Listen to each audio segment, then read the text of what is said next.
ಮಲೆನಾಡು ಭಾಗದಲ್ಲಿ ಧಾರಾಕಾರವಾಗಿ ಸುರಿತಾ ಇರುವಂತಹದ್ದು ಮಳೆಯಿಂದ ರಸ್ತೆ ಕಾಣದೆ ಮೀನು ಸಾಗಿಸ್ತಾ ಇದ್ದಂತಹ ಲಾರಿ ಪಲ್ಟಿಯಾಗಿದೆ.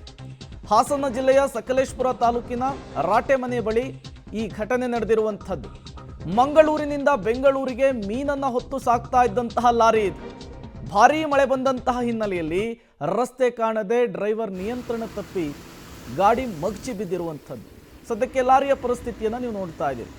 ಈ ಜೋರು ಗಾಳಿ ಮಳೆ ಬಂದಂತಹ ಸಂದರ್ಭದಲ್ಲಿ ಟೂ ವೀಲರ್ ಆಗಿರಬಹುದು, ಕಾರು, ಲಾರಿ, ಬಸ್ಗಳನ್ನು ಚಲಾಯಿಸೋರು ಆದರೂ ಆಗಿರಬಹುದು, ಸ್ವಲ್ಪ ತಾಳ್ಮೆಯಿಂದ ನಿಂತು ಓಡಿಸ್ಬೇಕಾಗುತ್ತೆ. ಇಲ್ಲಾಂದರೆ ಈ ರೀತಿಯ ಅನಾಹುತಗಳಾಗುವಂತಹ ಸಾಧ್ಯತೆಗಳಿರುತ್ತೆ, ಯಾಕೆಂದರೆ ರಸ್ತೆ ಕಾಣಲ್ಲ.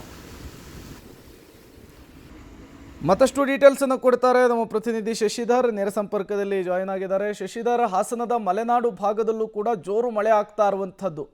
ಮಳೆ ಯಾವ ರೀತಿಯಲ್ಲಿ ಬರ್ತಾ ಇದೆ, ಏನೆಲ್ಲ ಅವಾಂತರಗಳು ಸೃಷ್ಟಿ ಆಗ್ತಾ ಇದೆ, ಜನ ಏನು ಹೇಳ್ತಿದ್ದಾರೆ ಅಂತ ಹೇಳಿ?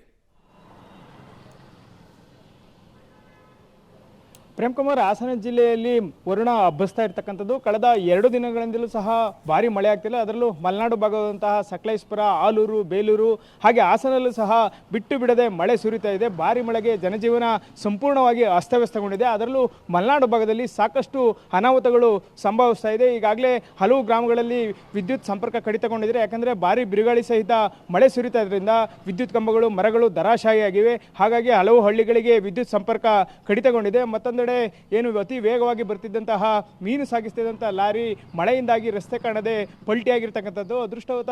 ಅದೃಷ್ಟವಶ ಚಾಲಕ ಪ್ರಾಣಾಪಾಯದಿಂದ ಪಾರಾಗಿದ್ದಾನೆ. ಸ್ವಲ್ಪ ಹೊತ್ತು ವಾಹನ ಸಂಚಾರಕ್ಕೆ ಅಡಚಣೆ ಉಂಟಾಗಿತ್ತು. ಆನಂತರ ಕ್ರೇನ್ ಮೂಲಕ ವಾಹನವನ್ನು ತೆರವುಗೊಳಿಸಿ ಈಗ ವಾಹನಗಳ ಓಡಾಟಕ್ಕೆ ಅವಕಾಶವನ್ನು ಕಲ್ಪಿಸಲಾಗಿದೆ. ಮತ್ತೊಂದೆಡೆ ಶಿರಾಡಿ ಘಾಟ್ ರಸ್ತೆಯಲ್ಲಿ ಈಗ ಭೂಕುಸಿತವಾಗ್ತಾ ಇರ್ತಕ್ಕಂಥದ್ದು. ಯಾಕಂದರೆ ನಿರಂತರವಾಗಿ ಮಲೆನಾಡು ಭಾಗದಲ್ಲಿ ಮಳೆ ಆಗ್ತಿದೆ. ಹಾಗಾಗಿ ದೋಣಿಗಾಲ್ ಬಳಿ ಶಿರಾಡಿ ಘಾಟ್ ರಸ್ತೆಯಲ್ಲಿ ಭೂಕುಸಿತವಾಗ್ತಿದೆ. ಚತುಷ್ಪಥ ರಸ್ತೆ ಕಾಮಗಾರಿಗಾಗಿ ರಸ್ತೆ ಎರಡೂ ಬದಿಗಳಲ್ಲಿ ಸುಮಾರು 100 ಅಡಿಗಳಷ್ಟು 90 ಡಿಗ್ರಿ ಮಾದರಿಯಲ್ಲಿ ಮಣ್ಣನ್ನು ಬಗೆಯಲಾಗಿದೆ. ಹಾಗಾಗಿಯೇ ಈಗ ಮಣ್ಣು ಕುಸಿತವಾಗ್ತಿದೆ. ಯಾಕೆಂದರೆ ಭಾರಿ ಪ್ರಮಾಣದಲ್ಲಿ ಮಳೆ ಆಗ್ತಾ ಇದೆ.